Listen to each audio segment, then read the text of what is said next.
No to tapal utang system. May mga tao ginawang tapal utang habit ang pera nila. Para makabayad ng utang nila, kailangan pa nilang umutang sa iba para ibayad ang utang. Utang ng utang para pambayad ng utang. Wala pong mangyayaring financial success if ganyan po ang habit natin sa ating pera. At nakakulong lang po tayo sa ganong sistema na puro utang habang buhay. Ang solusyon ng utang ay additional cash flow. Look for ways para magkaroon ng additional income para makabayad sa utang in order for you to become debt-free.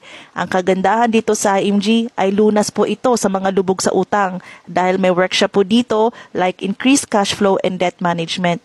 Dito sa workshop na ito matutunan natin kung paano i-manage ang utang at madadagdagan ang cash flow para pambayad sa utang. Plus, may business ownership program pa dito sa IMG para magkaroon ng additional income at your own pace and time para ipambayad sa utang. Dito sa IMG, kumikita tayo dito para pambayad sa utang at makabuild ng iyong sariling financial house. Hindi tayo kumita dito para igastos, kumita tayo dito para mag-ipon. To know more, message mo lang ako para i-guide kita.